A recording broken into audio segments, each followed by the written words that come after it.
I'm Tony Keene, President and CEO of the International Facility Management Association. And today, I'd like to talk to you about a topic that is near and dear to all of us because it's impacting our lives every day, and that is a lot of the aspects of technology. Technology is coming at us in many different forms, and this is a core competency of facility management. It's an aspect that's impacting all of our businesses, all of our organizations, through technologies like the Internet of Things, blockchain. We hear about the cloud. We have augmented and virtual reality. There's a lot of things that are going on in technology that absolutely are going to change how we're doing our businesses, how we operate our businesses, and especially how we operate the built environment. So I'd like to talk about that a lot more today in terms of what is coming down, in terms of the future, as well as what's here today. And recently, IFMA launched a new organization called BETA, the Built Environment Technology Association. And that association is designed to have create a forum for talking about how these new technologies will be impacting our built environment and our jobs and our roles in what we do today. With things like blockchain that are going to impact all of the transactional aspects in terms of corporate real estate and buildings and FM, this is something that we need to get an understanding of. So this is something that's very exciting, something that is very important to all of our members and to all of the people that are involved in the built environment. Our collaboration with the RICS is absolutely indicating that technology is one of the leading facility management trends and leading issues that we'll have to deal with. So today, I've brought in a special guest, George Haddad from Oracle, and he is the Global Development Business Head. And he's going to be here today to talk about some of Oracle's technologies and what they're doing in relating to these types of equations and types of areas. This is something that, as you know, we need to deal with, we need to understand it, and we need to understand that this is going to be an ever-changing environment for us. And George has a lot of insight in this area, so I definitely would like you to listen to what he has to say. I'm going to ask him some challenging questions, and then that way then we can all learn together and have a much better understanding of what we're dealing with in the technology forefront. George, welcome to IFMA. Tony, very nice meeting you. Nice meeting you too, and thank you for being here today. Oh, thanks for inviting me over. You're welcome. No, I think it's going to be a great opportunity for you to kind of help share some knowledge with our members and all the members and professionals that are out there in the built environment. So, definitely look forward to our conversation, and if there's anything we can do for you here at IFMA, please let us know. I will. So George Haddad, Senior Director, Global Business Development, Oracle. What does that mean? It means a lot of things. Well, let me tell you a little bit about myself. I work for one of the global business units at Oracle. Oracle has multiple global business units that focus on specific industries, vertical industries. Okay. For example, we have a global business unit that focuses on the financial industry, the healthcare, science, transportation, utilities, energy. Well, I happen to work for one of these business units that focuses on the construction and engineering business unit. When we say construction and engineering, folks think about just the construction, project construction and building. Well, it goes beyond that. Well, the way we look at it is we look at it from a complete life cycle, right? So we look at the plan, build, and operate phases of any facility. Right, and that's the way you have to do it. Exactly. So it's a complete life cycle, end to end, basically. So the area I'm focused on is really, I overlook the global business development and strategy as to how do we bring our solutions to serve that particular segment of the market, with a specific focus on the facilities management and real estate. We feel that that's a growing market. It complements what we do on the plan and build phases of the life cycle. So we try and put it all together in that complete life cycle phase, if you would. That's my focus. Great. So obviously you have a good understanding of the technology side. Absolutely. Do you have a background in the built environment? I do. I'm actually an architect. Right. I studied architecture. I have a master's degree in architecture. Don't hold that against me. No. But I did practice for almost 10 years in the field of building design and construction. I go way back with the early days of CAD systems. But anyway, I don't want to give up my age. The point is, almost 29 years ago, I got into the technology bandwagon and never looked back. And I guess I was lucky enough that during those years, I've always worked for technology companies that served the building design and construction industry. That's great. And over the past 5 years or so, after the acquisition of one of the companies that I used to work for, I was put in charge of that business development activities because of my maybe understanding of that space and the technology. Absolutely combine the two, and I feel that there is a huge potential and growth opportunities for us as a company in that space. That's great. So you really have understood it from both sides of the equation. Correct. Yeah, that's great. So, as you've seen then from the beginnings in terms of the technology and how it impacted this sector, the complexity just continues to grow. And, I know that both of us have seen that in our careers in terms of that technology complexity. Yeah. So there's a lot of passion now about, how do we simplify our lives? How do we simplify the technology that's associated with it? So any advice in terms of how we simplify the integrations of technology with our business processes? Yeah, I mean, you need to look at it from different aspects here. When we say complexity, the complexity could be in the actual solutions that our customers implement, whether it is the actual product that they use, whether how it is integrated with back office systems, ERP systems, which almost everybody needs to integrate with, or even the deployment of the technology. How easy is it to deploy it? Is it on-prem? Is it in the cloud? Are there any other methods? Does it connect with any other systems that you have in place that you need to connect to? How does it connect to the field technicians out in the field, for example, if we're talking about maintenance specifically? So yes, when you look at that, there are several ways you can do that. Let's talk about integration first, because that seems to be the most complex topic of the day, I guess. Listen, there are a lot of point solutions out there. Some of them are very good. I'm not going to deny that. But the problem is when you talk about a large global customer, for example, who operates all over the world, as an example. Well, which solution are they going to implement? Which point solution? Point solutions tend to be very localized, tend to be regional centric, meaning that you can't just take one point solution and think of deploying it in the US, in North America, in Asia Pacific, in Europe, and think it's going to work. It won't.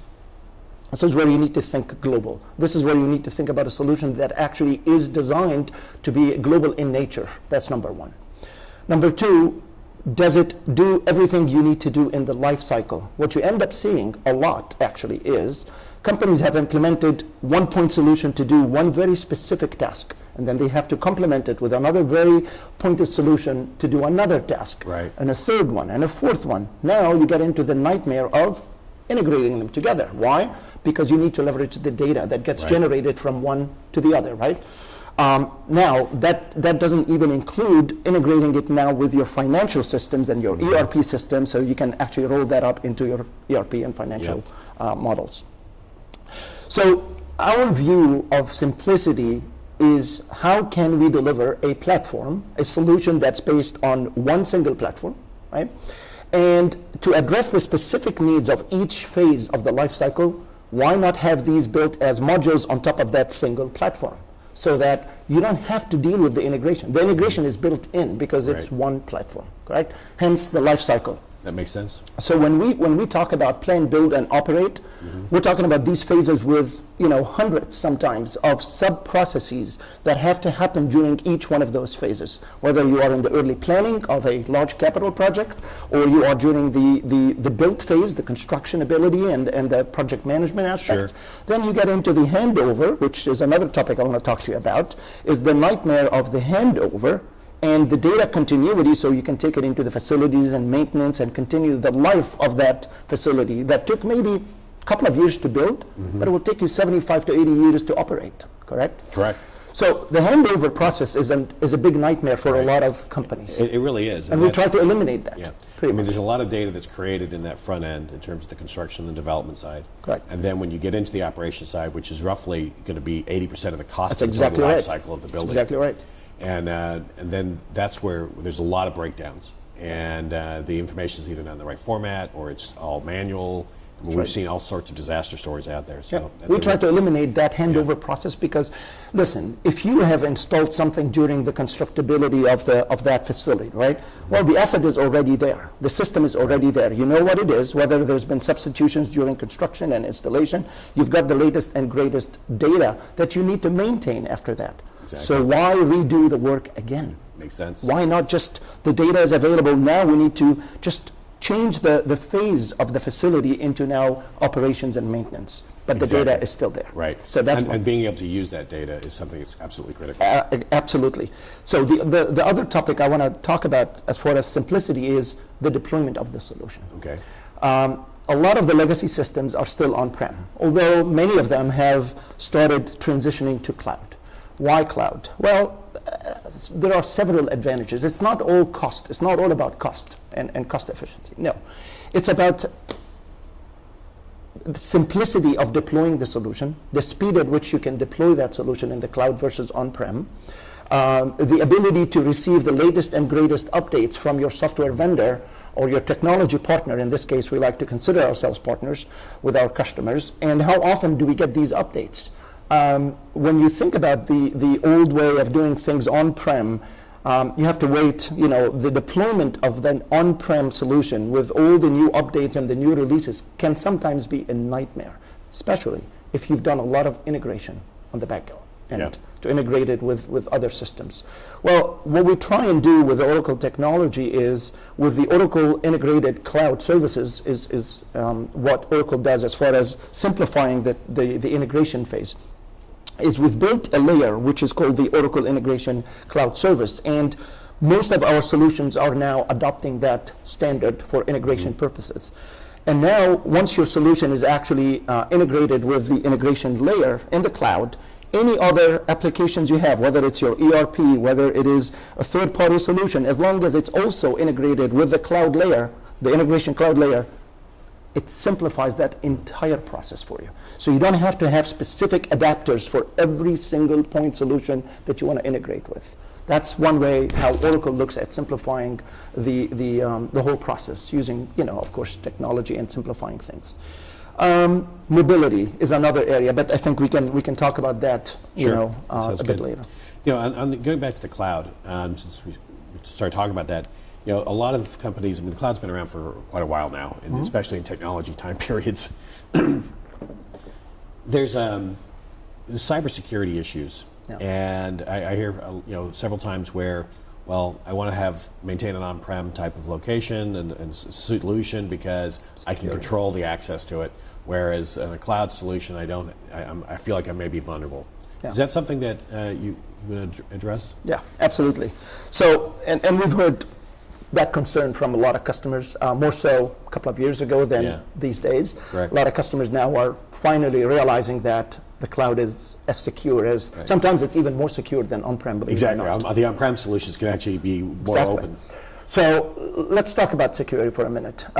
Security, as we call it, and you can look that up, we always like to say that security is in the DNA of Oracle. Yes. It really is. If you go back in the history of how Oracle was founded, you'll know what I mean by that. But there are several layers as far as ensuring the security in the cloud. There's the physical security, there's the logical security, there's the testing and intrusion detection and all the things we do in our software and the certification that we have to go through before any new feature gets added to any product across Oracle. Okay, it goes through a very rigid security and testing and regression testing, very much focused on security. So we don't breach, we don't break anything that will cause any security issues for our customers.